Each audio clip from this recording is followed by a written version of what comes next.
Good morning, fortune seekers. It's early.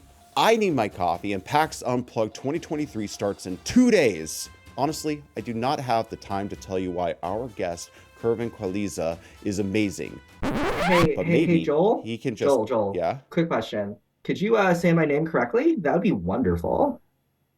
Kervin Queliza? Kaliza? Queliza? Kaliza, like at two Ks. Khaleesi, like Ka- Khaleesi. That's what I said, Queliza. Oh, okay, please Isn't it? continue. No, but Is I'll it believe not? you. I Okay, well, rewind the tape on that one because I think I nailed it in one, but he disagrees. And you know what? That's what he's here for because he's going to mansplain why he's amazing to you today. That and so much more on today's episode of the Moth Studios Super Secret Podcast. Shh! Don't talk to me before I've had my coffee.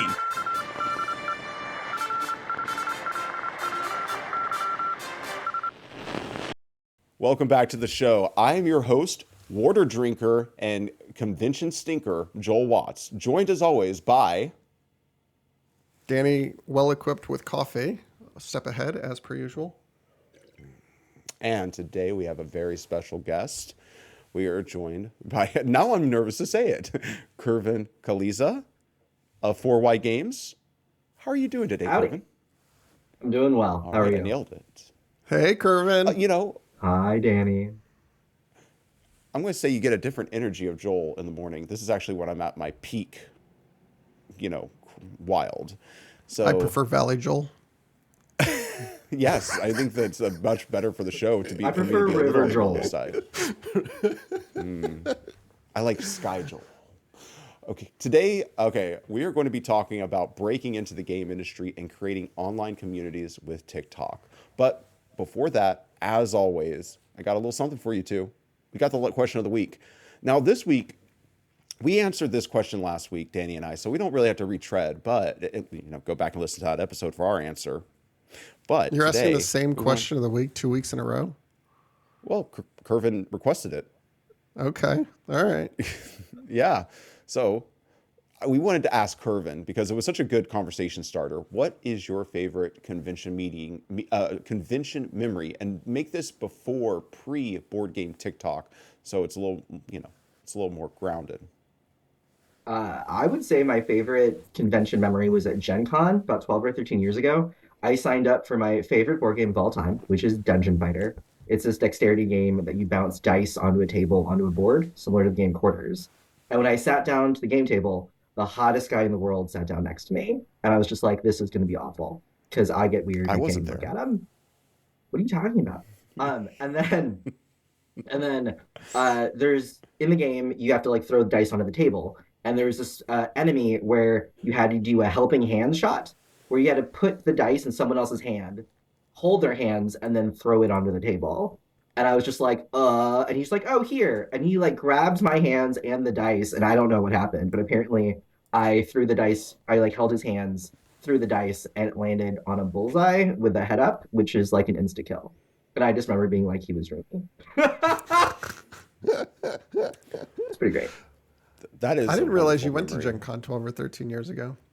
Oh yeah, I was reminded when I signed up for my Gen Con ticket. It said, "Do you want to add my ex-boyfriend to like the event I signed up for?" Because we signed Oh, up together. Yeah, creepy. that is creepy.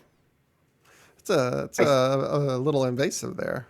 yeah, I said no, obviously. Yeah. Not on good terms. No, I'm spoken for. He wasn't Ken Oh, enough. okay, that's fair.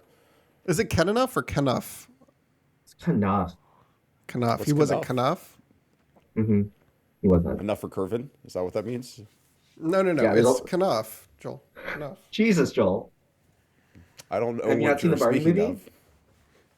Oh, Kin Enough. Kin Enough. Yes, I've seen the Barbie movie. I didn't realize. I was just not realizing that was the reference because To be clear, you I'm a know little Barbie's bit not the one with airheaded. the bomb, right?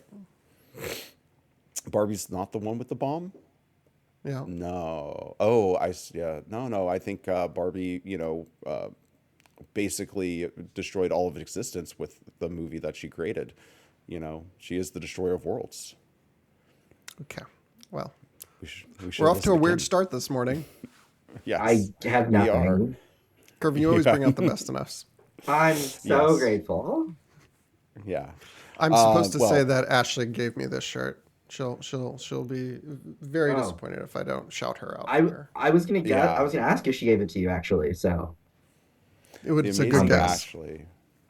Yes. Well, well, thank you, Ashley, for contributing to the show with the shirt that you put on Danny. It looks great, and she I did just not wish I put was a it little on bit him. sharper on my He's references. not a child, Joel. She dressed me I'm this not morning. convinced. She- Yeah, oh my god. I'm not convinced to Kervin. Ever dreamed of embarking on legendary quest, unlocking hidden secrets, and discovering untold riches?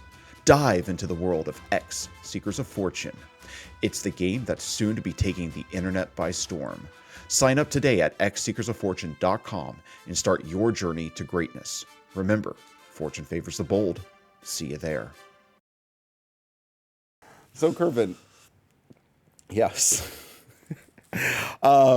So we should probably, that was a great convention memory, but we should probably get into talking a little bit about you and what you've done. Now, I usually like to start out by asking, what is your board gaming origin story? Like, where did you first start playing games? My board game origin story, uh, it's a little different. I started off with Super Nintendo, Nintendo, all the classic games. I actually bought Super Mario Legends Seven Stars and a Switch because they re-released it on Switch. I spent the last 3 days playing that. I played a lot of board games in middle school, a lot of Skip-Bo, a lot of Taboo, and then my first modern board game I played at a convention that's held at Rice University every year called OwlCon, and my first game was Mage Knight. And if you know anything about Mage Knight, it is not a gateway game. It's super crunchy. But the guy was a really good teacher, and I've been playing them ever since. That's awesome. Do Very you still cool. play Mage Knight? I'm sorry? Do you still play Mage Knight? I own it. We can play it sometime next time I'm in town. Okay. I I'd wouldn't love to mind try doing it that. out. So It's Mage very Knight crunchy. is, you were, and this was at what age? Like you were in your teens? Middle 20s? Mid 20s. Mid Okay. 20s, yeah. Okay. Nice. So, Mage Knight, what did that lead you to? That you'd said it was very crunchy. I know that you're kind of mid crunchy when it comes to gaming, if I'm At correct. best. Yeah. And that Yes. just kind of like opened my world to the types of games that are out there. The board game industry was very different 10, 12, 13 years ago. I remember like when you were in it, you could go into a friendly local gaming store and then look at all the games and have heard of or have played most of them. And so it Oh, was a big wow. deal to go to like an FLGS and be like, hey, that's a new game. I'd love to try that out. And now I miss the board game renaissance, which is when like all the board games started coming out. And now I'm lucky to go into an FLGS and maybe recognize a third of the games. A lot of the new ones, it's hard to keep out. I think there's like 4 or 5 thousand new SKUs that are entered that are like new every year that enter the board game industry. So it's a lot harder What to do be you on th- top of. what do you think, like, in terms of like peak market saturation in terms of games being produced per year? I mean, do you think we're near peak? Do you think that we still have some time before we reach the total, sort of the peak before the market's oversaturated and it starts falling back the other way? I mean, what's your view on that? It's interesting. I used to think we weren't close to the peak. And then I started to talk with people in the industry, people who've worked for bigger publishers, people who work for publishers who use IPs, and they think we're past it. They think that the board game industry is going to be a lot harder to enter, and that there'll be a lot less smaller publishers in the near future, and that most of the board games are going towards super crunchy IP deluxe editions of games we already have or IPs that people love. And if you looked at any of the board games that came out this year, like it's, I wouldn't be surprised if they're right. Yeah, it's interesting is that seems to be following a similar trajectory that Hollywood did, where we see like the marvelization of Hollywood. Everything has to be a sequel. Everything has to be an IP in order to get made. A ton of money gets put into big pictures, and sort of like the small indie darlings increasingly fall away.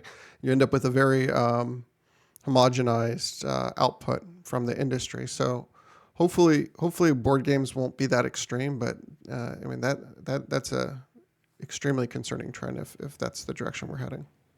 I mean, it does The seem like both board games and Hollywood probably are now being led by people coming out of the same schools and the same colleges of, economics and business. So I wouldn't be surprised if it's just a trend, for this generation of businessmen to push towards those results. I think it's also hard because when you're immersed in the board game forums and you go to conventions, you feel like you learn that the barrier of entry is really low, and then if the barrier of entry continues to be low, people will just continue to flock. And so when I first heard that, I had to genuinely think about it and realize that like they're not completely wrong. I personally don't think we've hit a peak yet, but then again, I'm biased. I'm very much like in the weeds, talking to aspiring board game designers and publishers and playtesting games. So I'm hoping to do my part to make sure that there's still a lot of new games coming.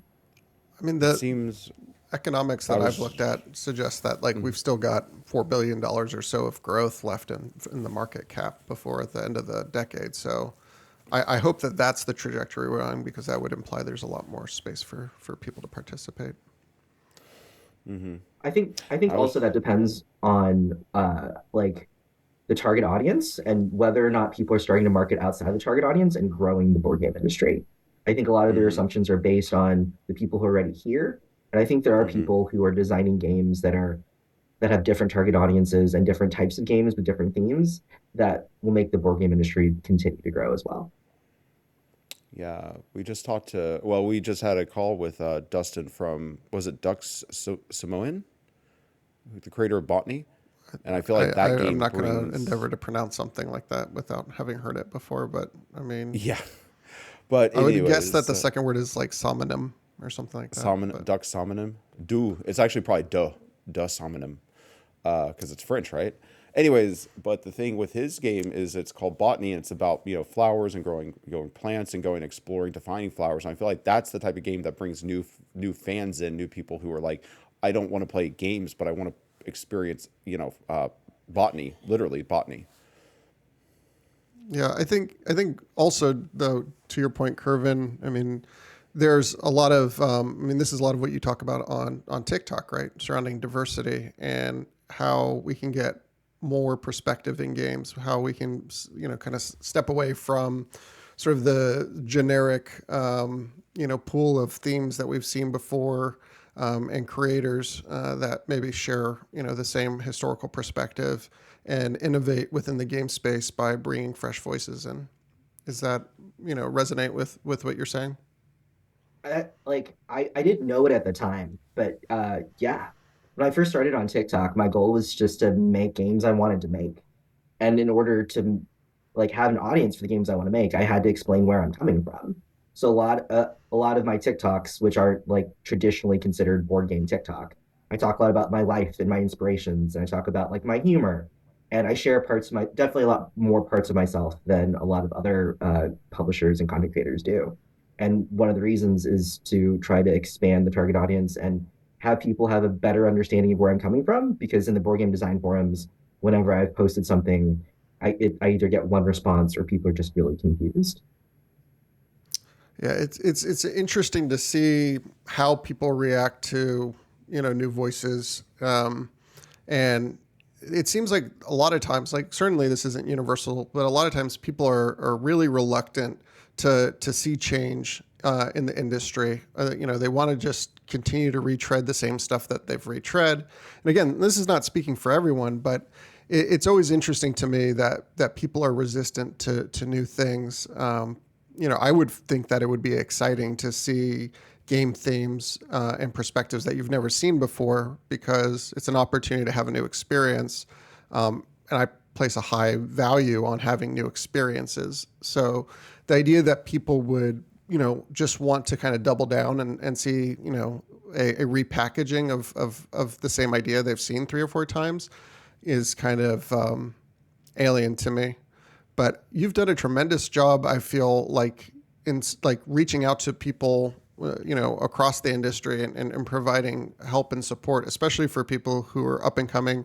I think like Kia Nomadic Games is a great example of somebody who is extremely talented, has a very unique property that they're developing, and you've exposed me to them and really grateful for that. That they seem to be doing really exciting stuff, and I'm excited to see where their game goes. I feel like be, my approach to like the board game industry in general is very different. So when you talk to a lot of BIPOC designers and publishers, they talk about wanting to like support each other. And the majority of BIPOC designers I've met, the majority of the people who supported them are other BIPOC designers and publishers. And I've had the opposite approach, or I would say approach, I've had the opposite experience where for me, the majority of people who've helped me are allies. And I've been very grateful for the time and energy that they have spent to help me with my games and help me with my videos and help me be successful. And a huge part of the board game industry is like donating your time to aspiring designers and just paying it forward. And that's something that I try to do. I'm on the board game design forums, not necessarily because I want to like contribute to the board game design forums, but mostly to find BIPOC designers, women designers, queer designers, and lend a helping hand because I know that it's really hard sometimes. Board game TikTok and board game designers in general that I've interacted with are amongst the most generous people in terms of their time and genuine intention to help each other. Yes, totally agree with that. But to go back to what you were saying, you said like the idea of like BIPOC people helping like supporting each other. Are you saying that can kind of just like, it doesn't spiral into something bigger? Usually it's just sort of like stays within that small pool of influence and it doesn't like expand out if you're not like going out for allies or people outside of that pool? I mean, the board game industry recently just started having initiatives to increase diversity. Mm-hmm. Gamma has their diversity fellowship. PAX Unplugged has their fellow program, and I think the majority of them are TTRPG related. I could be wrong. Um, and I don't, and unless you go to conventions or unless you know people, it's really hard to kind of break into that circle. When I joined TikTok, I was one of three minorities, not even on like board game design TikTok, just like board game TikTok in general. And majority of my time and energy has been put into the app because I feel like I understood what the app could do and the potential and the apprehension that everyone has with the app that I could utilize that for what I want to do.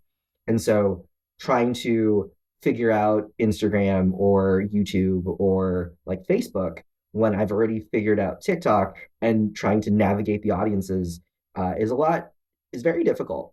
It's very difficult, and I was surprised that the most people go to conventions to network. I go to conventions to solidify the network I already have. When people are talking about it's so hard to make connections unless you go to conventions, I find it harder to network at conventions because there's people I have to talk to and people I want to meet and people I want to play games with. So it's a lot. I was at Gen Con I was there for a day and a half. I can't believe I was there for only a day and a half. And it was so much fun, but super exhausting. And I couldn't imagine having to network, play games, and like put on the face that you're supposed to have on TikTok and super friendly because I can't do that for that long. Yeah, it seems to me, as we get ready to go to PAX Unplugged, this is our second convention. It's the first one since we've been on TikTok for a substantial period of time. Um, I mean, I think a lot of people are going in there with meetings and intentions to meet people, and their schedules are busy, and I'm sure they can meet people on the floor. But the reality is that they've kind of pre-established who they're going to meet and spend time with before they even got to the convention, which points to what you're saying, which is it's about solidifying your network and actually meeting with the people that you're already interacting with. And TikTok has proven to be an incredible platform for connecting with people. I mean, we have so many relationships with people that we've never met in person, and the only initial contact that we had was through TikTok, initially with liking and commenting on each other's videos, and then that becomes DMs, and then eventually you have a relationship offline, albeit virtual, but then you're getting to PAX Unplugged and you're meeting with those people and it's already prearranged. So I think if you're not trying to use social media and to grow your network in advance of these conventions, you're definitely leaving opportunity on the table as far as Yeah. networking is concerned. 100% Because agree with you on that, Kervin. because it seems And like everybody's going to already be huddled up. Like if you're going there having met nobody, everybody who's worth meeting is probably already going to be huddled up into their little meetings and to their little, they've already pre-clicked, if you will. And you're walking into a lunchroom, clueless like in Mean Girls. I mean, I can tell you that the big creators, their schedule has been filled for weeks. Like they've Mm-hmm. been, um, and so I at Gen Con, that's what I realized when I was at Gen Con is that at most of the people like who are on TikTok because they're also publishers and designers and industry people, their majority of the time that you can hang out with them is after the exhibit hall closes. So most of the people who are publishers, they're working booths. If they're a content creator, they're working at the booths to offset the cost of conventions because the badge can be expensive, the hotel can be expensive, etc. And so once that closes, it's kind of like a free for all, and most people try really hard to keep that open, not necessarily out of FOMO, but out of like you don't know what type of mood you're going to be in, and you were just on for 9, 10, 11 hours, and the idea of leaving a convention hall to go to another meeting sounds miserable, and I wouldn't want to do it.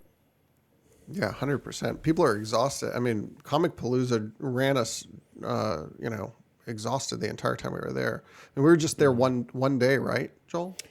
Yeah, we were at Comic Palooza for one day, but it was a long day. We got there basically when the convention opened and stayed until they were kicking us out.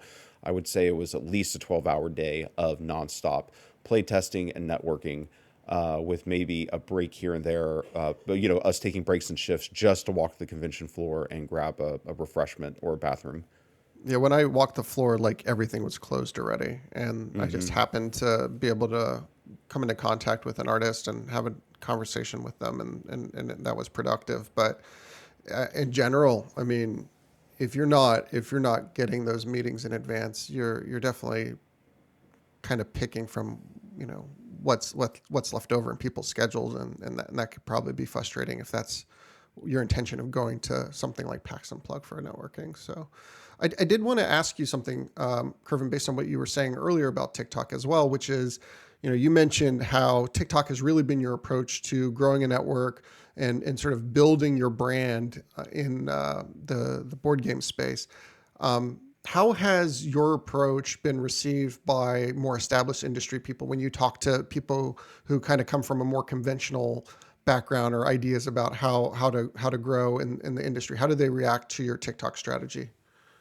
It's one of two folds. The first one being it's in the board game industry, you'll hear a lot of the same phrases repeated, whether people believe them or not. They're just like sayings people throw out without ever meaning, without knowing the meaning. So you'll hear a lot that TikTok's not a place to grow an audience, it's a place to funnel your audience. And also people say there's no ROI on TikTok. People always talk about like ROI and like they either look at me like they're confused, which is the first one, and the second one, it opens doors for me because there's indie publishers who have huge names and IPs and games, and they wanted to get into TikTok, and so I let them pick my brain, and I help them like understand, at least to my best understanding, on how the algorithm works, how to grow an audience, who that they should hire for content. That's probably been my favorite as of late. Has been in the last like 7, 8 months. I've got to like get my friends paid for doing really great reviews. Uh, but it's very hit or miss. It's very hit or miss because but regard everyone wants to be on TikTok. I just don't think people want to do the work to do well on TikTok. And people are very quick to say, "Oh, Kervin, you make it look so easy. You're just like in your car talking about your feelings." And it's more than that, right? Like you have to have something interesting to talk about. You have to figure out editing. You have to figure out the algorithm. You have to figure out how to be interesting. And not only that, you have to interact with other content creators. Most people, when they talk about audiences, they talk about like growing their listservs or growing their like discords or their mailing lists. And I haven't done that. I don't have a mailing list. I just have DMs on TikTok. And my majority of the people who are in like my audience are content creators. And I think when I launch Marsh Hollow, that's when it's going to become really like beneficial for me. It's a great segue here in terms of diversity, going from the idea of voices in the board game industry to the diversity of game categories, and maybe what it's like as a game designer to try to go from one category to the next, because that's sort of what you're endeavoring to do right now, right? Because your initial game, Allow Me to Mansplain, would be more or less categorized as a party game, and now you're endeavoring to make a roll and write. So how's that been for you? uh, Being a board game designer, I'm sure you know what it's like to have a billion ideas and then wanting to spend time on the ones that you find the most fun or the most interesting. I think for me, it's different when your first game's a party game. It sounds cliche. When I first was doing a bunch of research, there are people who would say things like, just because you're a party game designer doesn't mean you're less of a designer. Don't let anyone tell you otherwise. And that's something that recurring you heard for advice for aspiring board game designers. And when I entered the industry and I announced my game was Allow Me to Mansplain, there kind of is a feeling that you're not a real designer. When you talk about prototypes and games you want to work, and people say, "Oh, there's I designed this game based off this book. I'm gonna have to like get their IP, but there's like seven different languages, and there's this like grid with a worker placement, blah blah blah." And then they're like, "Kervin, what are you working on?" And I was like, "A party game called No Homo." They look at you like you're Hmm. crazy, and it's trying to convince game designers that there's different types of games. Like the people say that there's It's games for everyone, but then people are uh-huh. surprised that people want to make different games, and that Yeah. confuses the bejesus out of me. Yeah, it's funny. The way that you're saying that it's we were always told, or we're often told that we with X Seekers of Fortune we have such a great concept for a game because it's a card game. Most party games are, card games, keep costs low, manufacturing costs low. They always say you should start with something that's like low manufacturing costs just to get your feet wet in the industry. And yet, if you a party game is perfect for that, aside from like a novelty set piece, they're usually card or notepad oriented, and so the cost should be very low. It should be a very early game for somebody to create, and yet people would snicker that that would be your first game or not consider you part of the club. That's wild. I mean, that's actually a really perfect first game for somebody to make before they get into the much more gritty, hardcore stuff that you're mentioning with, layers upon layers of pieces and components. I think party game is also just a term that's a little misleading because I think the idea that you're calling it a party game kind of almost lessens the game because it implies that it's like about fun and it's a bit frivolous.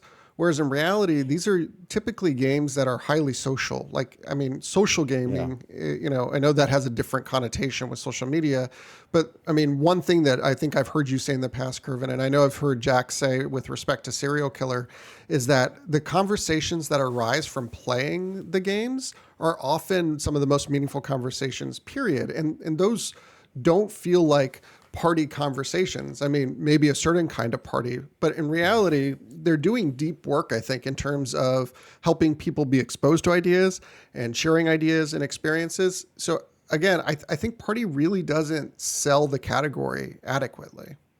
Well, I also feel like when you play party games, that's when you get to like share parts of yourself that people normally don't see. And I'm not talking about like embarrassing things. I'm talking about just like you can tell how people's brain works, like when they play party games, or you can talk about different experiences. And there's things I've shared over party games that like are like super fun and quirky that it's just never come up while playing like a mid crunchy Euro.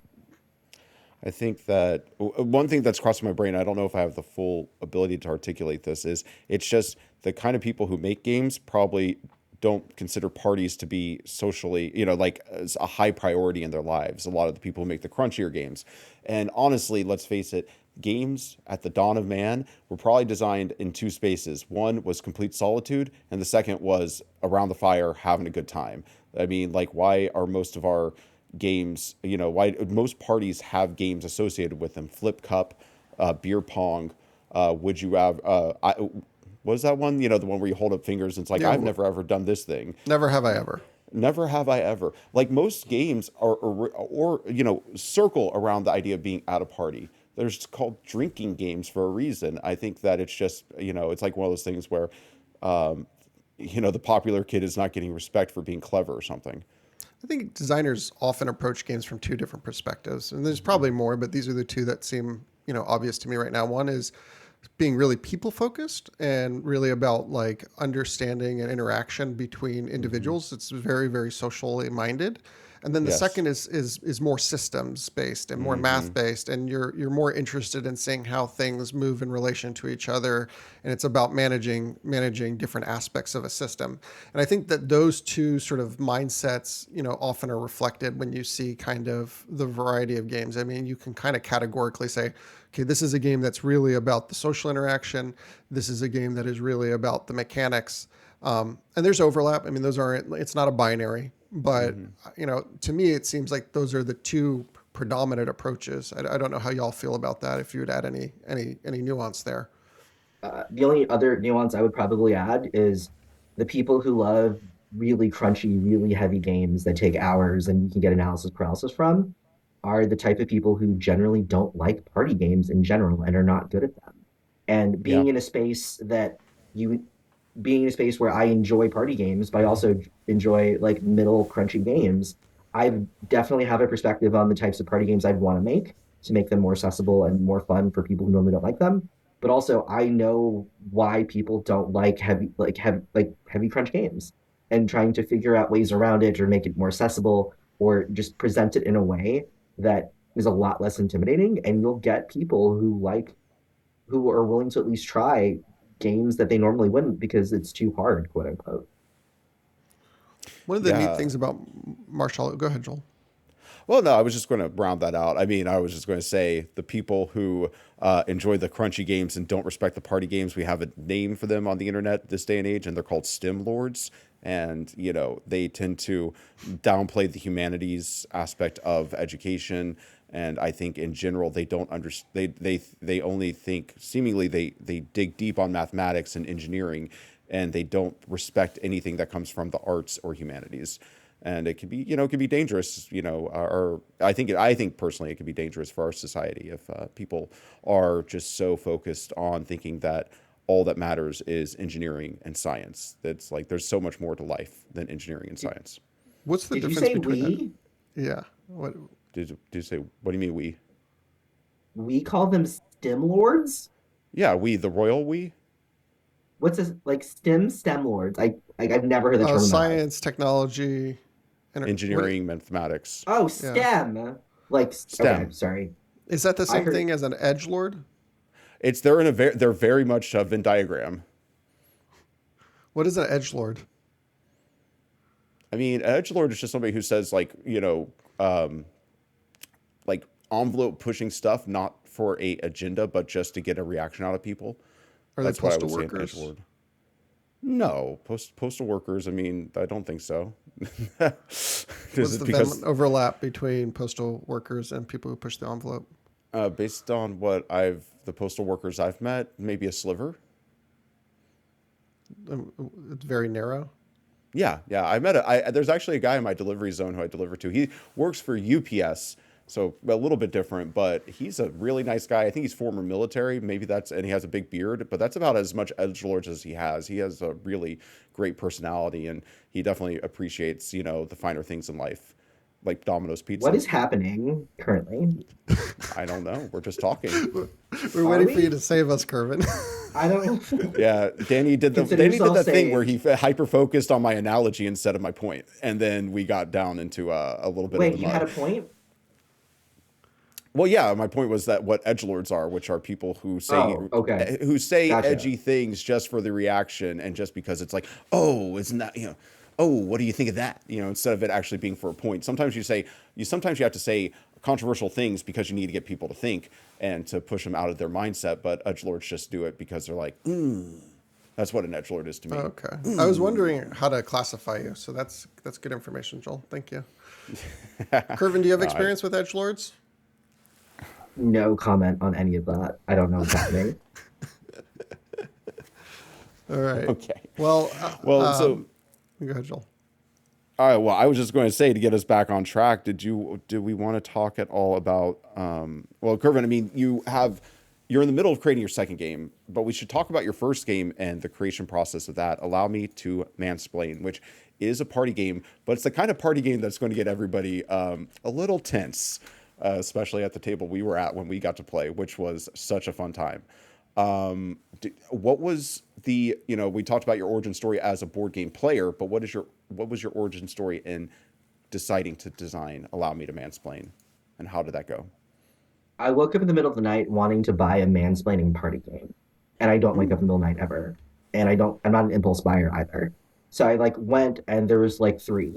Mansplain It, and I think that maybe it was just two. And I looked at the rules and it played more like a trivia game, which confused me because everyone mansplains in their own different way. And I wanted one that played a lot similar to Taboo. And then I complained about it.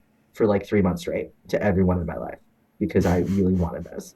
And then I was at an HEB in the fruit section talking to one of my friends complaining about it. And he was like, well, what would it look like? And then we designed 75% of Allow Me to Mansplain in the like fruit aisle of HEB.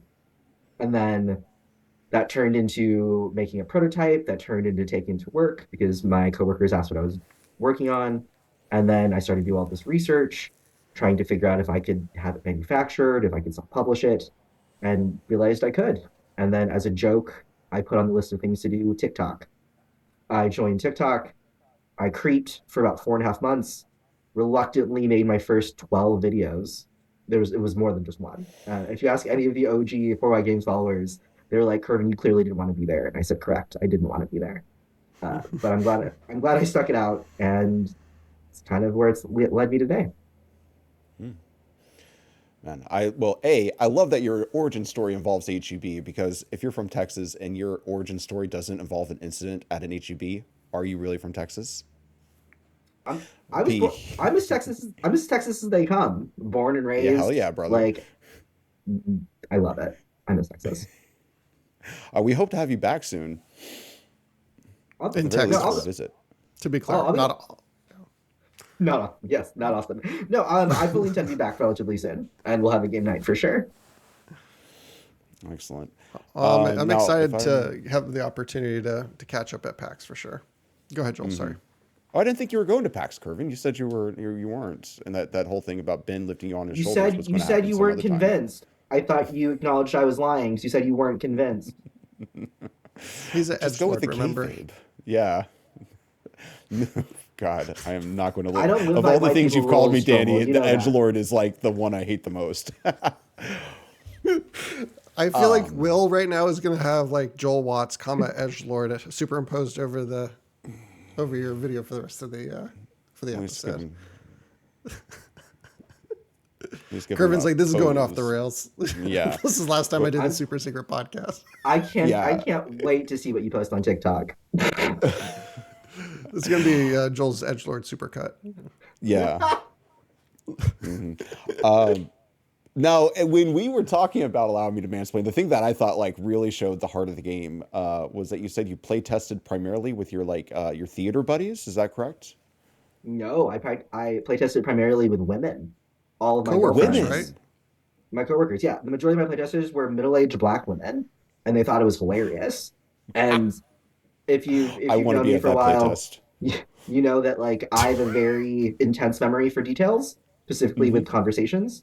And so all of the opening line, so in Allow Me to Mansplain, before you start explaining something, you have to read a phrase that a man would normally say before they mansplain. Things like, at least my mother would, or if you're prettier, someone would have told you. And all of those are things that my girlfriends have told me that men have said to them over the years. And that's the part I think that makes one of the few parts that makes my game special, is that yes, it is really stressful, but it's also really like cathartic. And I think one of the reasons why I really wanted to make Allow Me to Mansplain was because mansplaining is such a part of being a woman, or so I've been told. And if I could insert one funny, one ridiculous, one absolutely memorable memory of someone mansplaining horribly, and all you do is laugh, maybe it'll make the next time you're being mansplained to more tolerable. I definitely think it does that, because like when you play, the last thing you want to do after you play the game is be perceived as mansplaining. Like as a man, like you play the game and you're just like, oh, okay, let's not do this in real life. That would make me feel real dumb. Like I would definitely feel like an edgelord after inadvertently mansplaining to someone. Joel, comment on that personal experience. I mean, I feel like it's a way for me to act in a way I don't believe I ever do in real life. I could be wrong, but it allows me just to step into the shoes of a character who's, is somewhere in the back of my mind, who sometimes pipes up and makes commentary, but I rarely, inhabit. But women in my life tell me, am I wrong? Have I been a horrible mansplainer? I'd love the feedback. I'd love to be better. That's my favorite thing you've ever said on the podcast. Asking for advice on that, the feedback, that's golden. I really appreciate you doing that. Oh. Well, it's mostly just a test to see if the women in my life watch the podcast, and if they don't, I'll know now. Um, I think, I've played Allow Me to Mansplain twice now, and I think I enjoyed it more the second time than I did the first time, and I enjoyed it a lot the first time. It is a really fun game, and it's deceptively simple, but it pays to kind of curate who you play with. Like, I want to play the game with people that I'm curious to see how they think and approach, because like you were saying before, Kervin, like, you really get to see how people think when they're looking at that card and trying to communicate something in a way that is actually going to be something that the people that they're playing with can comprehend. And you really see where communication breaks down, and people start, banging their head against the wall, saying the same thing over and over again, unable to actually communicate. And you kind of realize, if you're in that boat, like, oh wow, well maybe I'm not that great at communicating because I'm just trying the same approach over and over again. So I don't anyway, I think It go ahead. I don't pretend to understand the nuances of being a straight man or straight dating because I am not. I don't participate in either. But designing Allow Me to Mansplain and playtesting Allow Me to Mansplain legitimately made me feel sorry for women. It was wild. So my favorite story from Allow Me to Mansplain that I tell all the time is they had to mansplain how an automatic door works, and 5, 6 men literally like read the opening line and they said, "quote You walk up to it and it moves." And that was it. And the women were like, "Can I a please cat? have?" And the women were like, "Can I please have more?" Like, no, that's it. Like, I don't understand how you don't Oh, understand what that is. And then when women would mansplain that, they literally would say everything from like, you're at a grocery, you're at a grocery store, you have a cart, and you're trying to enter the building, and this happens. Anything from motion sensors to even just like when kids pretend playing Star Wars and use the Force. I, I heard everything, but when you walk up to it, yeah. it moves. The moral of the story here They is created a that scene. if you are trying to explain to someone something and they don't understand what you're saying, the answer is not to just double down on your poor explanation.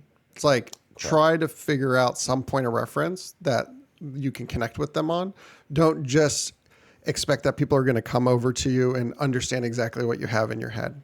It's a black box. The way you see the world is not the way everyone sees the world.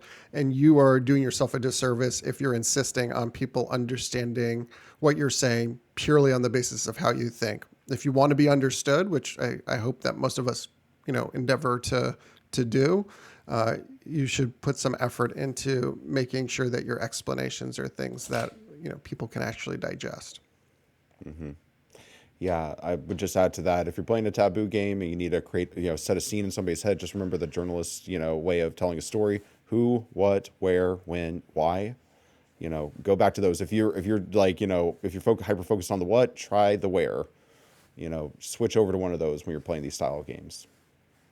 And going back to a conversation we had earlier about like different points of view, I feel like being a woman in general, you're just very misunderstood. Being like queer or being BIPOC, not everyone's going to understand you, and we spend the majority of our lives having to explain things in different ways. And I didn't realize how much straight men generally don't have to. They never had to learn how to do that because they're around people and systems are in place to where people just generally understand what they mean. And it was wild to me. That's interesting. I mean, I've definitely been in situations where, I mean, I've definitely had, well, I'm just slowly reflecting back on my last relationship, and the person I was with was not very good at explaining things. She expected me to know what, yada, basically yada, yada, yada would mean. It's like, fill in the blank. It's like, I don't know what your blank is, but I do think it's a skill that's underrepresented or underutilized. A lot of people get away with just being able to say, what I mean, and the person who's they're explaining to is friendly enough just to be like, yeah, I know what you mean, and even though they don't, but it is it. That's why we play games, or that's one reason I want to design games, because I think it's continuing education. It's developing skills and communication, especially with these taboo style, party game style games. It's all about the social interactions. And I think there's a lot of people make it to adulthood without the proper skills from a lot of different walks of life. And, these games allow us to develop those skills together in a safe space, or hopefully in a safe space amongst each other. I'm gonna go on a So quick why tangent really quick. marshmallows? Hold Oh, on, go hold ahead. on. I'll do marshmallows, but I'll do this quick. I'll do a quick tangent really quick. So I born and raised in Houston. I went to Omaha for college. Let's stay there for 10 years and then moved back. And filler words are when you don't, instead of using silence, people will say like or Mm-hmm. uh uh in that You instance. know. But Mhm. in Nebraska, everyone says you know. And I got annoyed with that really quickly. Mm-hmm. Because if I'm asking you a question, Mm-hmm. like, well, you know, I would respond, no, I actually don't know. Like, well, you know, I'm like, Mm-hmm. I don't. And they would get mad at me Mm-hmm. because I would put my foot down and be like, do not explain something with, well, you know, because it's condescending, even if it's just habit. And Mm-hmm. so I knocked the you know habit out of all of my friends because I was like, I will not tolerate that. We I will need your not help accept on that that. one. When I re-listen to the podcast, there's a lot of you knows, whole lot of Is you that knows. is that a performance review for me? No, No. this is a self-evaluation. This is not Okay, a cool. Just want to edgelord make sure. evaluation. Yeah. And because my degree is in theater, we Edgelord. spent a lot of time trying to figure out how to get rid of filler words. And they just kind of beat it into us. No, not physically, obviously, but that just be silent and to learn to be comfortable in silence. And so we did a lot of exercises where you would say stuff and then we would just like stay in silence for 6 seconds and then continue on a scene. And I'm a lot less awkward. I'm a lot less awkward when it comes to silence. Like I love that's one of the reasons why it allowed me to mansplain. I didn't put a limit on when a person mansplains because there's a lot of awkward silences, and when people mansplain, there are awkward silences. And I wanted men to listen, Mm-hmm. maybe for the first time ever. So Mm-hmm. that's why I didn't put a limit on that game. Yeah, because I think that conversation came up was like when we were playing the game, the classic, there's should be a minute long timer or whatever. But you made a great point when you said that. It's like that takes away some of the mansplaining or some of the weirdness of the social interaction you're trying to create. So marshmallows. Marshmallows. So I designed a game called Marsh Hollow with my co-designer. Her name is Kelly. It originated when I was cleaning my room. I found a postcard that she had created for her senior thesis. She's a Mm-hmm. comm design, her degree's in comm design from Syracuse. And for your senior thesis, you had to take one object and then use it in a bunch of different mediums, Uh-huh. from advertising to woodblock carving. And she even made postcards. And I saw this postcard and I saw the game Marsh Hollow. So I took the postcard, went to her, and I said, "Hey, do you want to design this game together?" I explained to her the game. I'll send you the picture of the after result of me explaining to her what Marsh Hollow looked like because it's wild. Um, and we've been working on it on and off for the last 7 months, 8 months, and we've enjoyed every second of it. Can I see the postcard? Yeah, I'll send it to Will also so you can include it in the thing. Now we've Excellent. been lucky enough to play early versions of this, and I'm excited to play a more mature version of it at PAX Unplugged here in a couple of days. What has been the biggest challenge for you changing categories here and designing a roll and write? I think the biggest challenge is just learning how to design a roll and write. As a genre, it is highly saturated because Mm-hmm. they're easy to make. And I put that in quotes and I roll my eyes because they're not easy to make. Mm-hmm. There's probably 7 or 8 of them that I genuinely enjoy, and then maybe 2 or 3 of them that I think are designed well. I think in the roll and write genre, a lot of people make artistic decisions over user experience decisions. I think Mm-hmm. people are just making what's already been made and don't really care necessarily about getting people to learn to love roll and writes. I think most roll and writes are aimed at people who love roll and writes. And that's one of the things I wanted to do is figure out a way to make them more accessible, a lot more approachable, and just fun. What do you think makes for like a good roll and write from your perspective? Right, everyone probably finds different things that they enjoy about the category, but for you, when you're looking at it roll and write and saying that was a good one, what are the qualities that it has?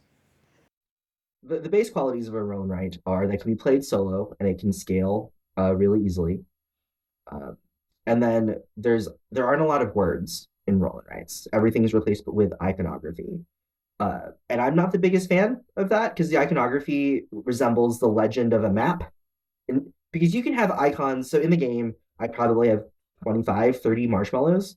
And instead of representing them all with the same marshmallow, we have 30 different variations of the same marshmallow. And I don't know too many games that have done that, where they take an icon and represent it in different ways, and yet people still know that's what the icon want. Similar to other board games, I like being able to build suspense. I need a game with theme. I'm very much a theme guy, and roll and writes. One of the biggest complaints about roll and writes is you're just rolling dice and you're not immersed into it. And I think a lot of that has to do with the user experience. And if you can have just even a decent user experience of playing your game, especially with someone who isn't the biggest fan of roll and writes, I think that makes a great one. The genre itself lends itself to dungeon crawling. Those are probably my favorite ones so far because it's a grid and you're navigating your way through a dungeon.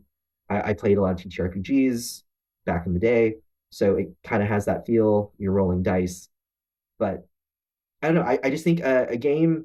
I wanted to make a game where you can look at the player board and skim the rules and be okay. But I feel like most roll and writes, it has such a high learning curve because there's so many icons and things are. I hate to use the word intuitive because I think intuitive sometimes people are just being lazy and they're not trying to think outside the box.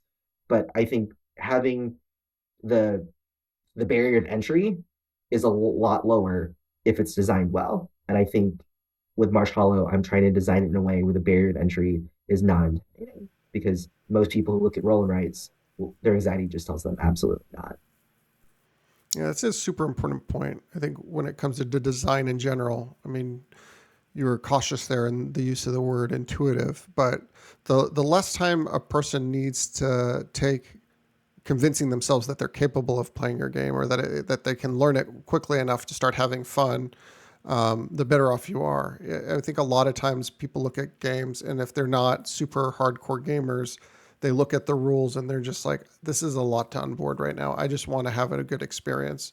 And the more you can make your game, feel like I just look at it and understand kind of how the pieces are going to start to come together, even if there's still some amount of rules that they have to onboard.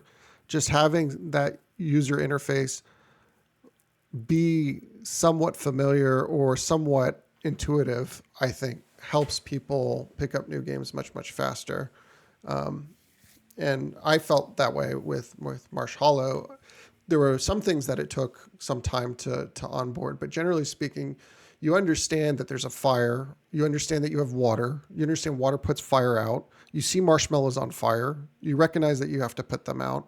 Everything kind of, there's a lot of things that are much more intuitive. Whereas when I sit down and play a game like Cartographers, it's not immediately intuitive. I've got trees and farms and water and there's mountains and I'm like, what am I doing here? Am I trying to draw a map? And it takes a little bit more time. I mean, Cartographer is a great game. It's very intuitive once you actually onboard it, but it doesn't have that same obvious mechanical story that anyone can put together just by looking at the game board and say, okay, there's a fire, there's water. Okay, Yeah. this is my objective. I think that when theme works very well, it's like theme informs mechanics and to the point where it's like, oh, I can do this in the game because in real life or like the closest thing to this real life that we are representing, it works like that. And it's like, it's like the best rules in Dungeons and Dragons are the ones it's like, oh, I tripped over my shoes today because I rolled a 2 on my dexterity check while I was walking down the street, and it just like it almost clicks and it's almost like then you have that like, the game mimicking life, mimicking the game where you almost start thinking in game logic when it's such a well themed but also well mechanized game. But the other thing I think is very inviting about Marsh Hollow that based on the other roll and writes you've shared with us, I think you've latched onto something. It very much reminds me visually of like an SNES game, like a game that you would see on your SNES, like a top-down map, a type top-down map. I'm thinking Bomberman. I'm thinking of like, well, I think it's called like Aliens Ate My Parents or something like that, or Zombies Ate My Neighbors. Those kind of games. And I think so. There's that nostalgia, Yes, at least for my generation. I get Zelda and Pokemon vibes as well. Like that was one of the goals is to mhm. like have a map where in order to interact with it, you have to like cover it, right? So in the game, Hmm. to save one of your marshmallows, to save a marshmallow that's on fire, you have to cover it with one of your pieces. We drew a lot of inspiration from old school Super Nintendo because we are old school gamers.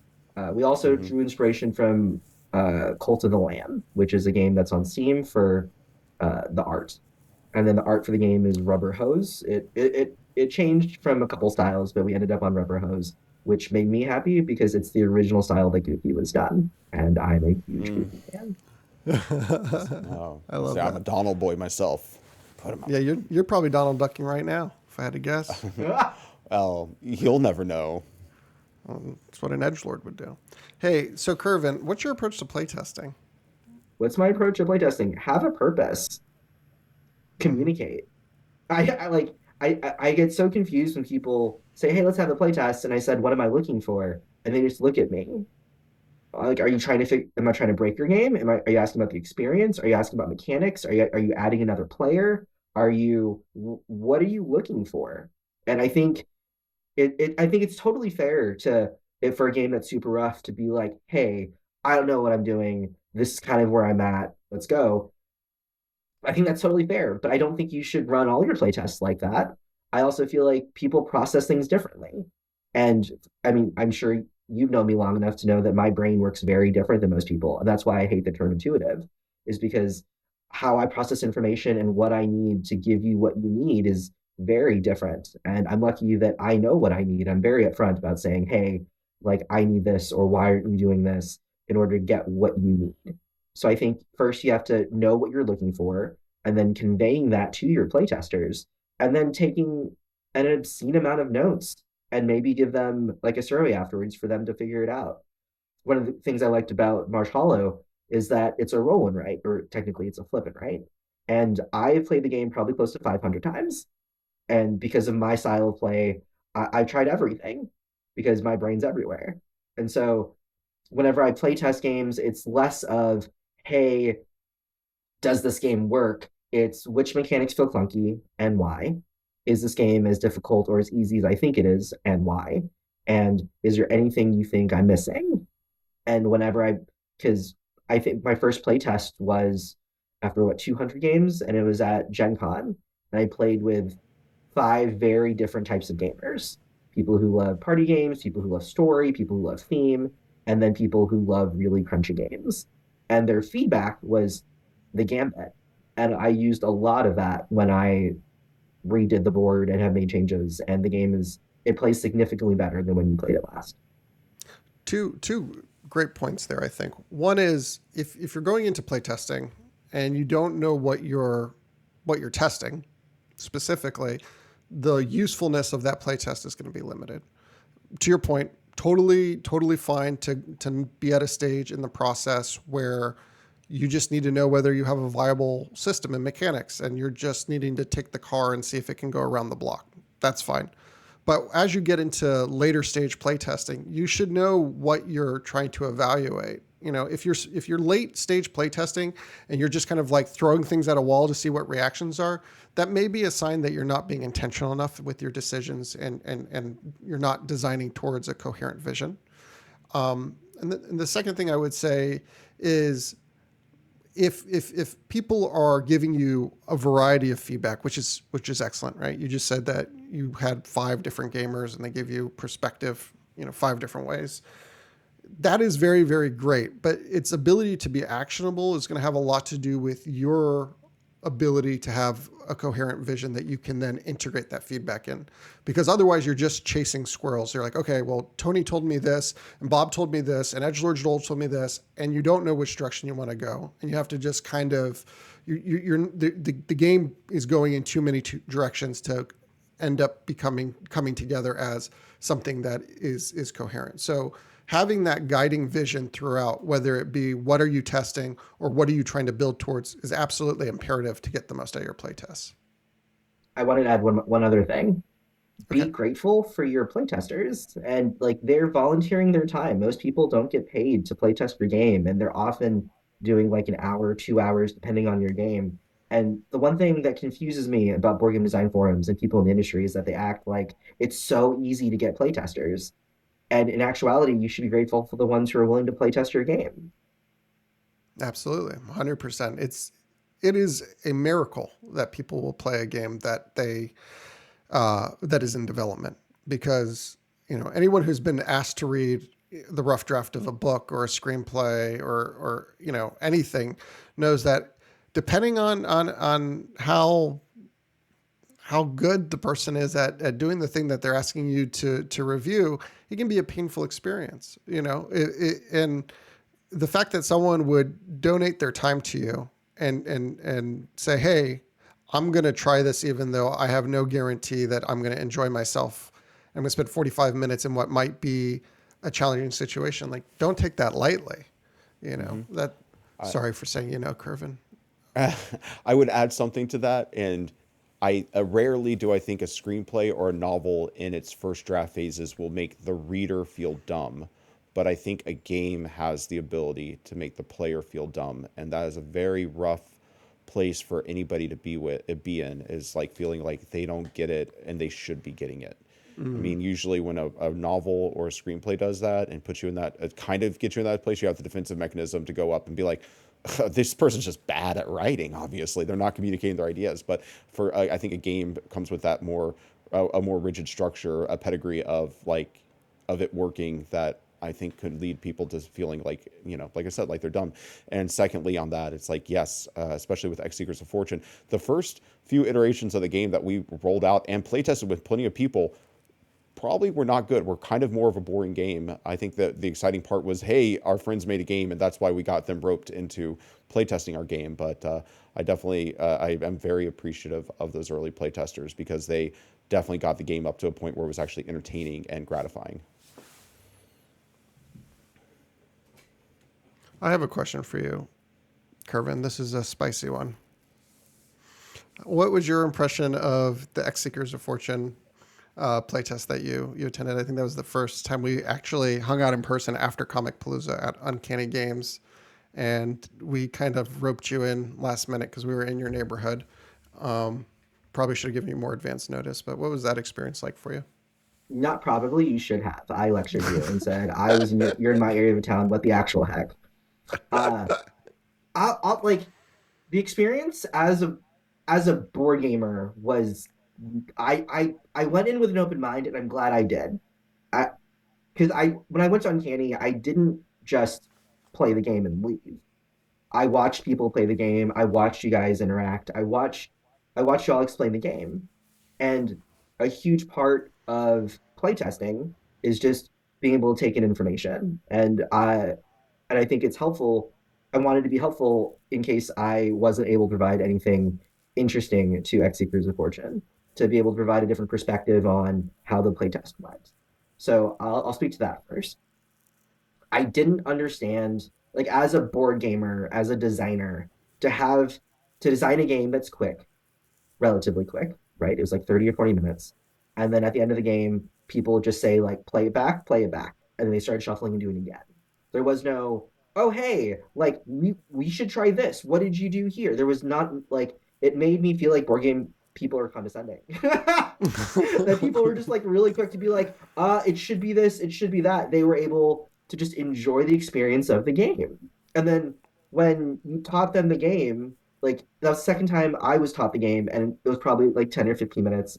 But when you were teaching people the game, they would just read the reference card, which was not made for a board gamer's mind.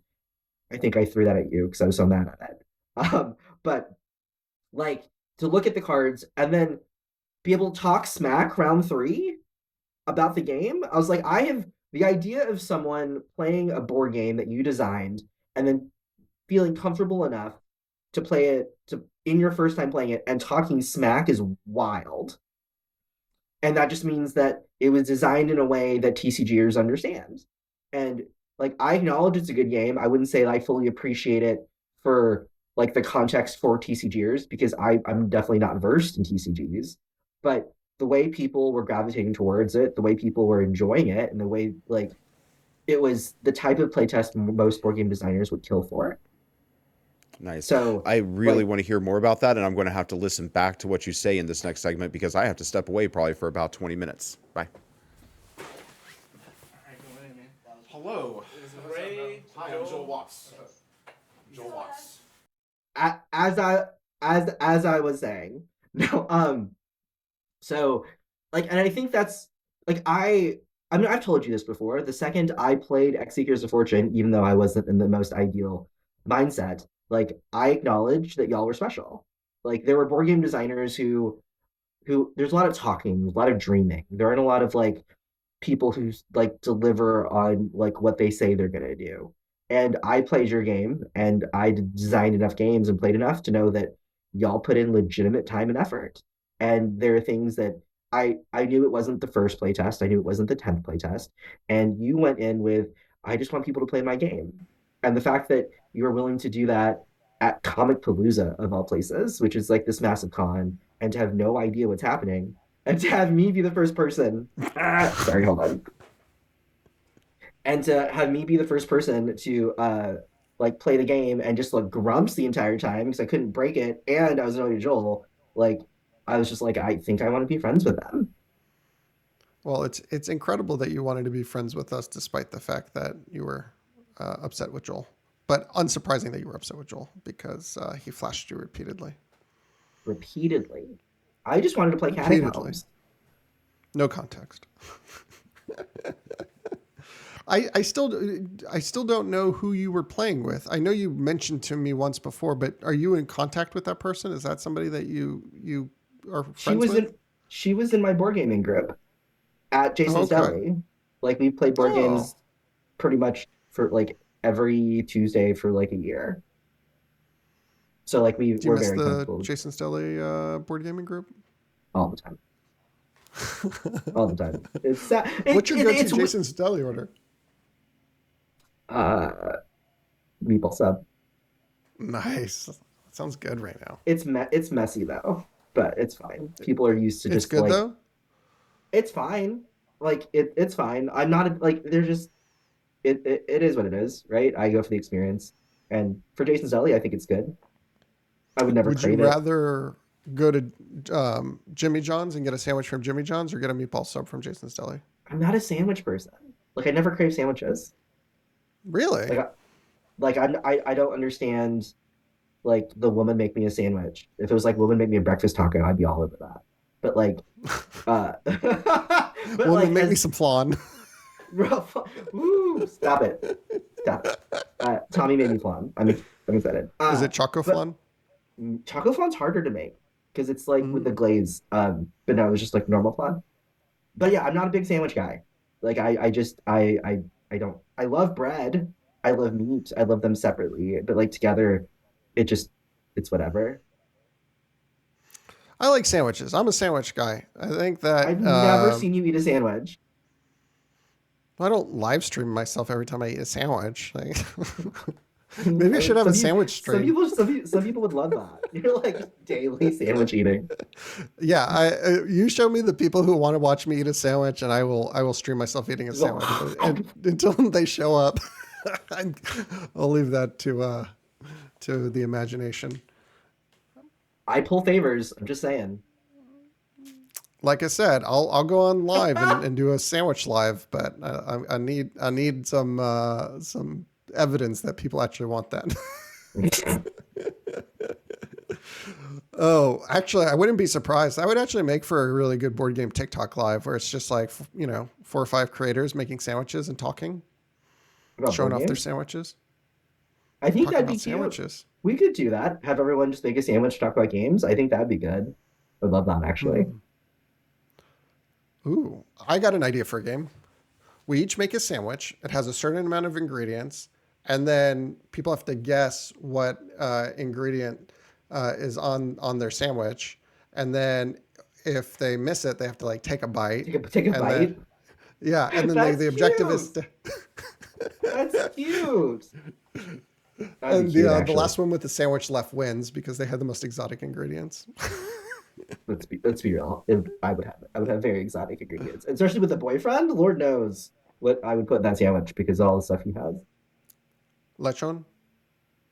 Oh, he doesn't eat pork. He doesn't eat pork. He doesn't eat chicken. He doesn't do seafood. He doesn't do peppers. He doesn't do onions. He doesn't. It's a lot. It's a lot. I have a question for you. What would No. lechon taste like with marshmallow fluff? Cool.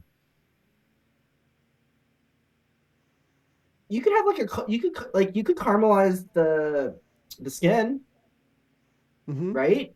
Like you could roast that and caramelize that. That wouldn't be bad No, I think it'd be okay. I think the sweetness would actually play pretty well with the for saltiness, sure, and then for the sure. crunchiness and the sticky gooiness. I think would also kind of be a neat combo. Should we do lechon s'mores? Oh god. You're like, Oh god. you're gonna get my, Yeah. you're gonna get me I, dispelled from the Filipino community. it's bad enough I don't like vinegar. Don't make me banned from lechon. Thank you. Are there ube s'mores? Is that a thing? No, but I could easily make ube s'mores. Because there could be ube marshmallows really easily, and I guess if you really wanted to, you could probably do like an ube graham cracker somehow. Yeah, there's a Filipino restaurant in Chicago, which is the first Michelin star one, and they do an ube huckleberry uh like pastry, and I love huckleberries, and so I'm literally going to Chicago beginning of next year just to like get that, and then maybe bug Ben from APAC. If you're going to a Michelin restaurant in Chicago, I will go with you. I would. I went to a Michelin restaurant in Barcelona, and it was Yeah, you one of my said. favorite experiences. Um, it was Cocina Hermanos Torres. I think that's what it's called. It was fantastic. If you go to Barcelona, I would definitely recommend it. So yes, let's please go to a Michelin restaurant in Chicago with Ben. With Yeah. Ben. Ben's like, With- I yes, already but also I what? vol- I volunteer Ben for a lot of things, and I was like, hey, just so you know, you gotta tell me when to stop because it's gonna keep coming. I volunteered him for many playtests. I volunteered him for things at PAX. So it'll. I think Ben's But to in for be all of it. but to be fair, he volunteered my body to be on his shoulders. He That was volunteered not your my idea. body. It was not my idea to be carried on his shoulders. That was his idea. I know it sounds like it's mine. It was not my idea. He wants to Interesting. parade me around. I know. And he was, and the entire time I was just like, he was like, how long do you think you'll let me hold you? And I was like, how long do you think you can hold me? And he was like, well, Kervin, I can squat this. I squat this amount all the time. And I was like, that's cute. You think I weigh that much? I was Here's a like, I'm question for you. Filipino. Shoot. Do you think more people at PAX Unplugged are going to want to be on Ben's shoulders or going to want you on their shoulders after they see Ben put you on his shoulders? Oh, all the girls will be jealous, and all the guys will be confused. So I like Bowser is trying to get Gabe to teach him how to twerk. I was Is like, that one of Gabe's workshops that he does, like twerking 101 or well, he's like a dancer. I think it'd be funny to have him get like all the gays and have him teach us how to dance. yeah, I yeah. think that'd be really funny. I have to learn a dance before Saturday. We'll see how that goes. I think Joel could show you a move or two if you want to have complicated feelings about yourself. I already have complicated feelings about myself. I don't need Joel on top of that. So just to be clear with the listeners, Joel has left the podcast momentarily to show his apartment to a couple, which he may or may not be living with in the future. And given that he does his podcast from his living room, they're going to have this couple in the apartment. And Joel will just periodically. I'll tell you a story about when Joel first moved to Austin and he moved into a house as a roommate with this couple. And I got a phone call at 2:00 in the morning from my friend Sarah, who was mutual friends with the couple that lived in the house with Joel. And she's like, hey, can you let Joel know that he needs to stop playing the drums at 2 a.m. because it's keeping his roommates up? And I was just like, I guess so, yes. So I will text Joel to stop playing the drums at 2 a.m. Yeah, I no words. No You're like words. not surprised by that story. Not even remotely. No. So what are you most excited for at PAX Unplugged this year? I'm excited to meet a bunch of mutuals who weren't at Gen Con. I'm excited Like to who? like who well so I'm staying with a mutual who is a female videographer. Like Mm-hmm. her degree is also in theater, and we spend many time talking about movie shots and cinematography. and she's a. I consider her part of board game TikTok because she comments a lot on other board game people's videos. Hmm. But she just talks about like what it's like being a woman in film and having the art business. I'm excited to meet her. I'm excited to meet. Who else did I? Oh, oh, there's a podcast. I told you about the podcast guy I want you to meet, right? His name's Tim. Oh, I found out cool. yesterday. I found out yesterday he's 6'7". I was just like six Six, seven. seven. He's just like, yeah. And I was like, I'm not even gonna be at your belly button. 6'7's huge. Woo. That's like that's a foot and a half taller than me. And I wanted to do a trend where I That's give people high fives. I don't know if I can give him a high five. you can if you're on bench shoulders. That's what I should do. Ben, Karen needs to do a high five exclusively. I need you for that. That'd be great. That would be really funny, actually, because then like you might actually be. He may have to raise up to you because on his shoulders you've got to have what 2.5 feet at least if you take your legs out of the equation. I have really short legs. It's closer to 3. I have So I told you I have a 24-inch inseam. So yeah, it's just 2 feet. so you'd probably be almost like 9'2". Well, no, I'm on Ben's shoulders, not his head. Oh, that's So I'd be fair. like, So what? I'd be Let's like take A2. eight, 8'2". 8'2". There we go. That's how math But works. I was looking at the rules of the convention, and there's a no stilts policy. So if they call him my stilts, I can't be on his shoulders. That would be really, really odd. I mean, I don't know how Ben would feel if he was told that he is stilts. I mean, I would have an identity crisis. But actually, but also it's a lot bigger than I think it is, and it's gonna be a lot more people than I think it is. There'll be a lot less than Gen Con, but I still think it might be crowded enough to where like I might want like it may not be weird for me having his shoulders instead of just Do you? girlfriend grabbing someone's hoodie. Are you gonna? Is Sorry. he gonna walk around with you on his shoulders, or just like put you up there? Yes, yes, Oh, oh. yeah. That's not my desire, but like I I just told him I need 4 TikToks made, and he told me he needs 2, and then we'll go from there. But also, how are we gonna put him on his shoulders? I have no legs. And like we'll see. We'll see. We'll see. I don't know. Oh my goodness. Well, I hope that Ben has been working out his back because I He's can't been lift doing his anything. quads. He's been doing his quads. He's doing Well, squats. I do see him working out a lot on TikTok. And he grew out his beard for me because I made jokes about when I hug him and he doesn't bend down, whether or not his beard would touch my head. And I think his beard will touch my head now. Depending on the day, between him and Matt, I feel like I'm walking into what is that, Planet Fitness, or what do they call that thing? What is that gym thing? I don't know. I don't know. I don't know gyms. I probably should. It says more about the state of affairs over here than it does about anyone else. But Every time I hug Matt at enemy board games, I always say, "Don't break me."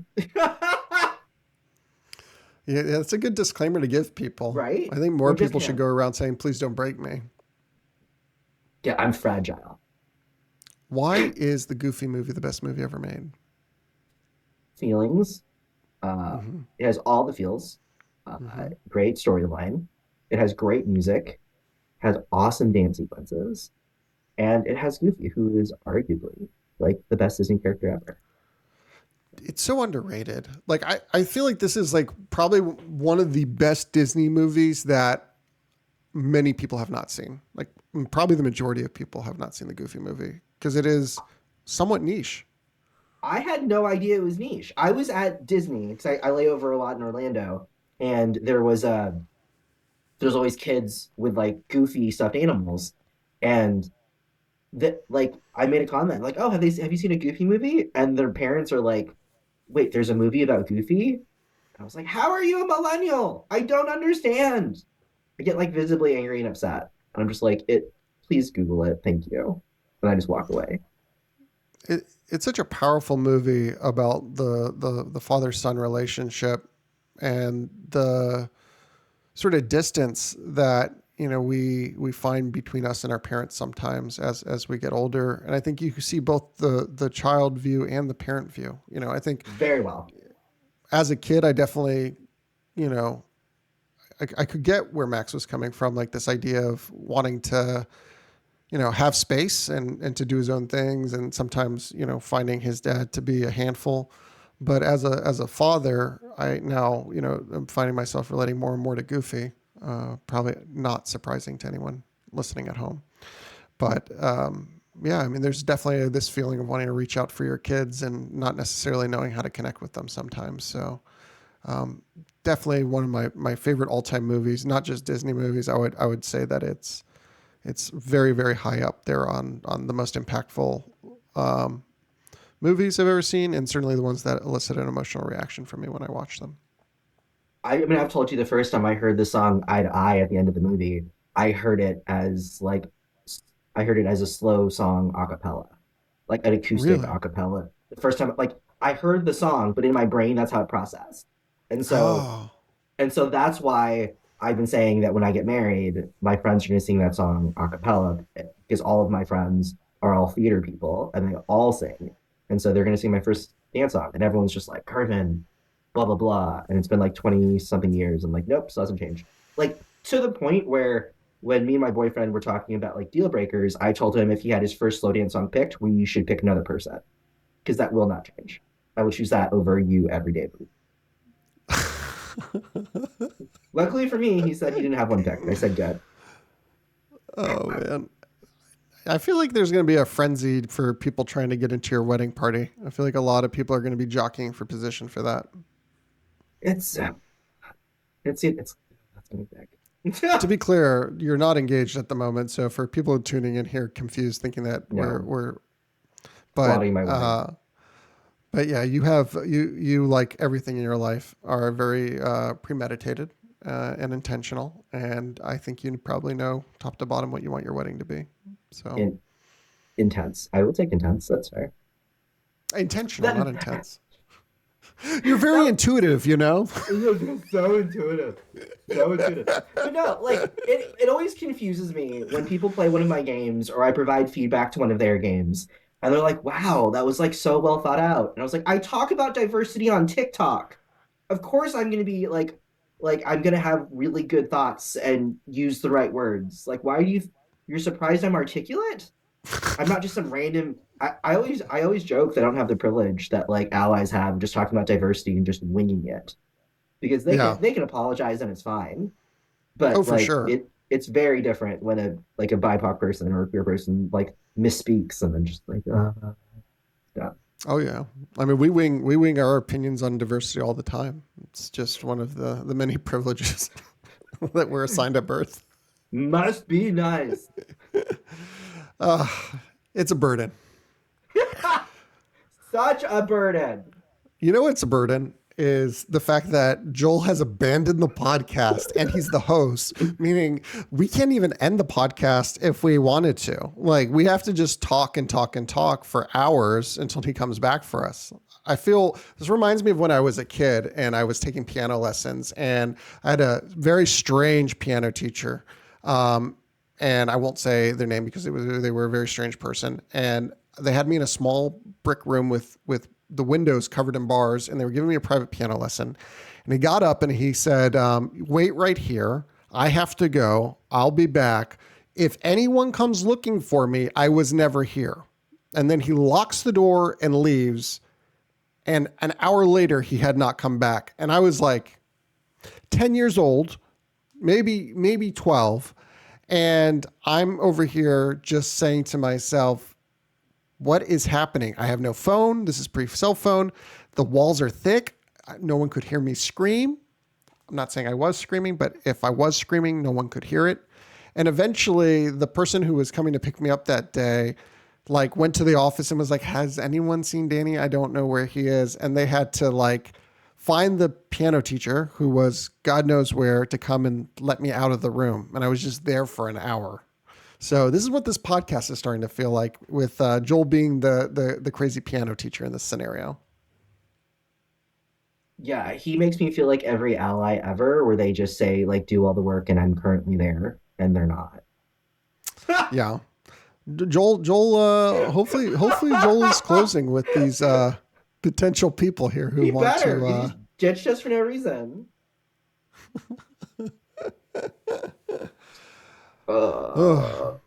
Did your video drop out? Your camera?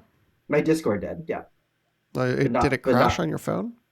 I think I did a thingy on the earbuds and it closed it out. I was very professional. I realized that I was talking to absolutely no one, and I just continued telling my story. And here he is. He is back. Joel, And were you paler listening than to that whole ever. thing?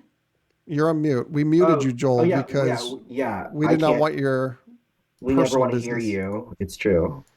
Well, I'm gonna keep it really high level. I'm gonna just talk about playtesting. On the playtesting front, I think going in with an actual vision for what you're trying to achieve, and being able to gather and process feedback, while also communicating to your playtesters what it is that you need them to playtest.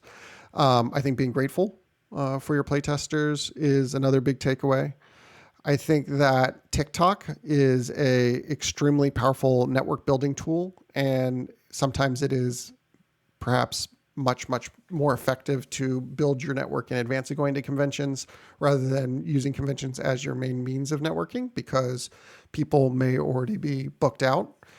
I think that the jump between designing a game like a party game and a roll and write are not that dramatically different. I think that it's really depends on what your approach to designing games is and whether or not you are trying to understand the underlying mechanics of how something works. I think that we talked a little bit about diversity, and I think we talked about the lack of new voices in the game industry and some of the struggles there to break into the game industry and to have voices that are not sort of the standard homogenized voices that we're hearing get heard. That sometimes we need to, I don't know. I think I'm losing the plot here. I have one more to add. Okay. Stimlords drool, Edgelords rule. Sorry, Kervin. Breaking news, Fortune Seekers. X Seekers of Fortune now has its pre-launch page live on Kickstarter. Click the link in the description below so you can be one of the first people to support X Seekers of Fortune. Also, there's probably going to be some bonuses if you support within the first 24 hours, so be on the lookout for those announcements coming soon. Thank you so much, Fortune Seekers. Please support the game, support the show by liking this episode and subscribing to our podcast. And you know what? Support each other. Back to the show. So last week, when Sam was here, Oranger Full, we played a game. And the way the game works is that one person is assigned a word. I will assign a word as the game master. And the person who is assigned the word has to get the other person to guess the word, but they can only say one word at a time. And they have to wait for that person to reply. And you just keep saying one word at a time until you get them to say the word that is your secret word. You say So literally, quote, one word at a time or any one word at a time?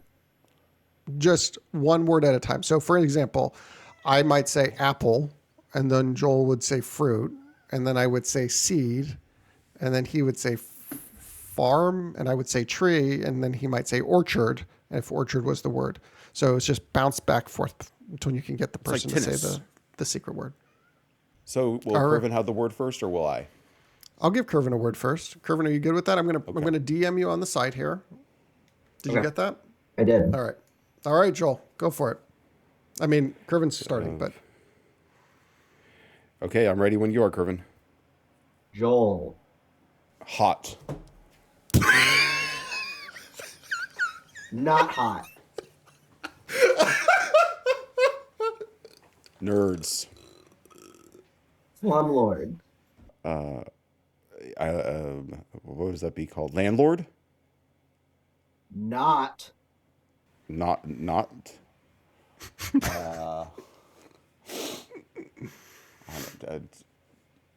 I don't want to say that. It seems mean. But I'll say it because it seems like. Is it Danny? What? Foreplay.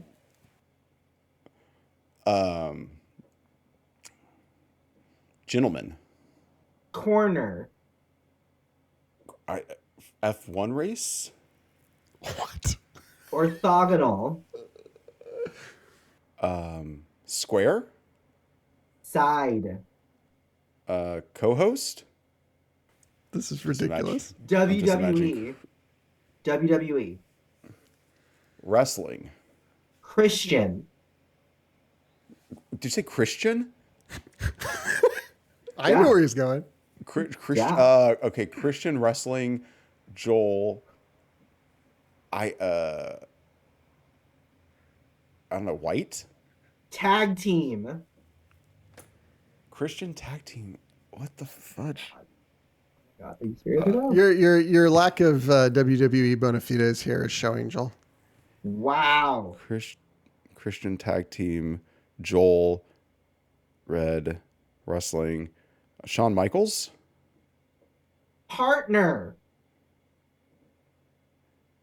McMahon, Christian. Stone Cold Steve Austin. This is a dramatic failure of WWE knowledge. I guess so. I don't know how my name and landlord, unless it was McMahon. Trump? Slumlord. I said Trump right now, right? It's not Trump? Slumlord. I don't know famous slumlords. Triple H? Hulk Hogan? Lita. You've fallen into my trap card. I'm not quite straight. You're straighter than me, unfortunately. Yeah. Mm-hmm. But not definitely not straight as an arrow. Hi, Mom. Let's see. Jeez, I straight with like. Can you give me some Game Boy Copeland. clues? Copeland. Did you say Copeland? Copeland. The Godfather? Oh, that's Coppola. Adam. The Garden of Eden. Copeland. I'll just to keep the game running, I'm just going to say Jesus Christ, our Lord and Savior. I don't know at what point we should eliminate him here, Kervin, but I feel like he's definitely. I'm going. This road goes two ways, Danny. This road goes two ways. No. This is certainly your failure. Your failure alone. You did not know the WWE reference, and you have purported to be a WWE historian. I have never reported that. I said I've recently actually been turned on by WWE because they actually have lady wrestling. Straight. Lady wrestling turns you on? Is that what you're saying? I'm saying that it's far more entertaining than men wrestling. I'd rather see women wrestle than men. One of the most famous WWE wrestlers of all time. You and did? You have no idea who that is. Lita. Lita. Okay. Well, like I said, I don't know the WWE like that. I have Do an you era, know who? and I'm, Do you know who Christian's tag team partner is? Christian to me is a religion. Lord have mercy. I do hope so. Upon all of us, upon death.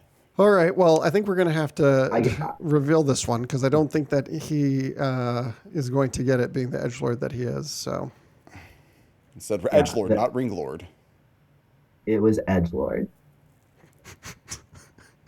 The word was edgelord? Correct. Yeah. I should have seen that coming. Wow. Yeah. Okay. Yeah, it was Slumlord and then not Slumlord. Because you said Slumlord bad, Edgelord good. And Edge is his Christian's tag team partner. His real name is Adam. His real name is Adam Copeland. And he partnered with Lita forever. Okay. I'm just going to say I said Stem Lord bad. Oh, that explains why you didn't get this. That's why you Yeah. said STEM Lord. Gotcha. My bad. All right, Joel, I'm going to STEM. send you your word now. Okay. Yeah, I'm looking forward to this. And just so you know, it's going to be twice. It's going to be a doozy, I bet. All right, Danny, let's see what this word is. All right, let's get this one started. Muscle. But. Did you say butt? Mm-hmm. Okay, cool. Swag. Swag. Mm-hmm. Quad. Lift. Bicep. Manly. Deltoid. Mustache. A manly muscle mustache. Lip. I feel like this is a very interesting approach to trying to get this word across. What's bravery? Valor. Arrogance. Condescending. Toxic. Mansplainer. For those at home who can only hear the silence, Joel is deep in the tank. He's thinking. Sweat is dripping down his brow. His red hairband, which you probably cannot see if you're listening on Spotify or Apple Music, podcast, whatever it is looking almost as red as his cheeks. Teeth are falling out of his mouth. Frat. Smarmy.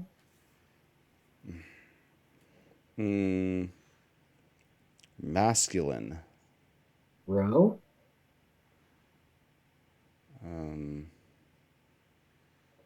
Man. Exhausted. I think we've reached the point of exhaustion here. Can I try to get him to get it? Wait. Maybe that's two words. Village. So you're going to cheat. Excuse me? I said village. You're cutting out village? Is that what you're saying? Yeah, village. Man village. A masculine Vikings? People. Farmer. Song. The YMCA? Other. I'm real. There's another one? Should I give it Tell a me go? more. I think he's almost there. Okay. Macho? Man? Elaborate. Randy Savage. Back. Elaborate on macho. Yes. Machismo? Bam. Whew. That was the worst way ever to do it. That is the... Ooh.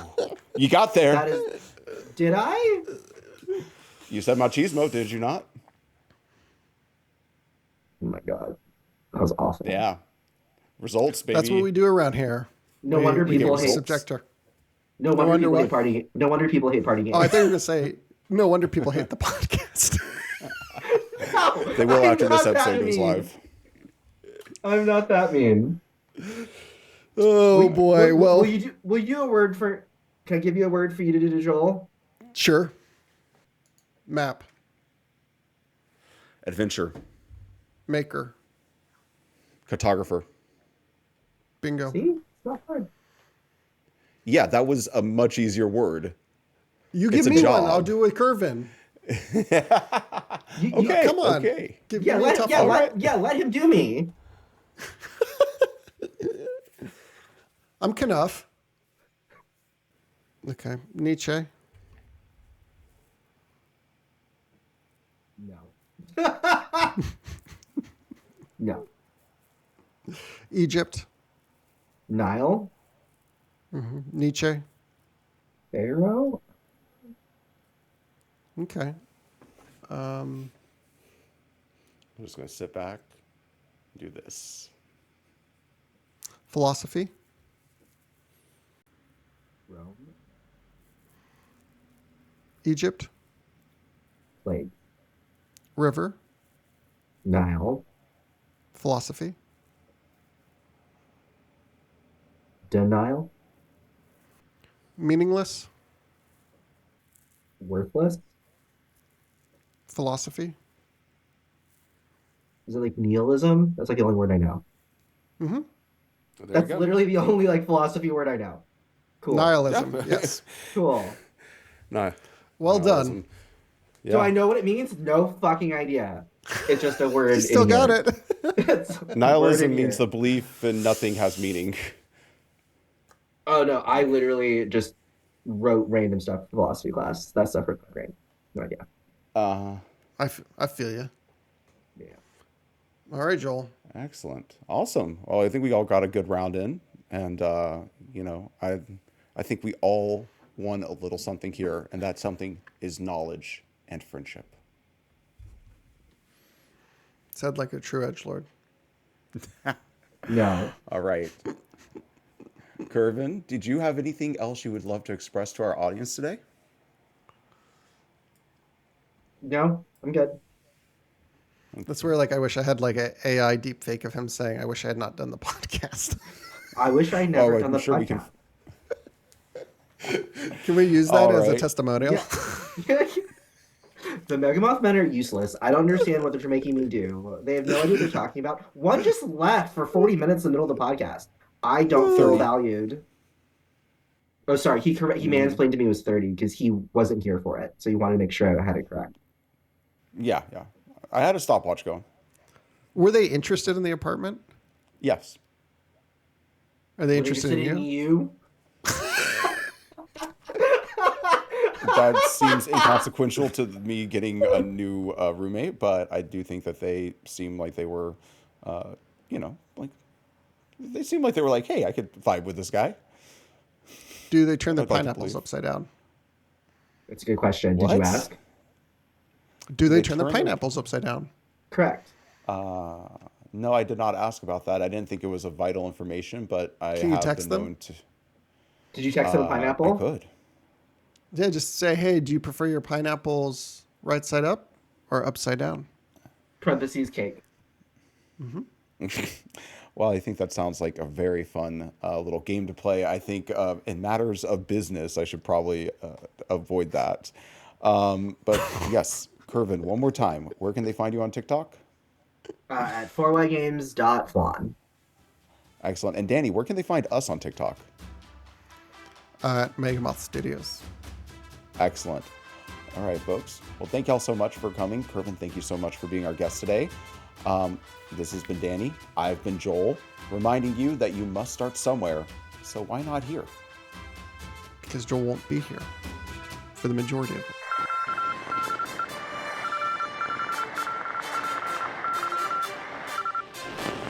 When there's an ovum and a sperm and come together, it's called a zygote.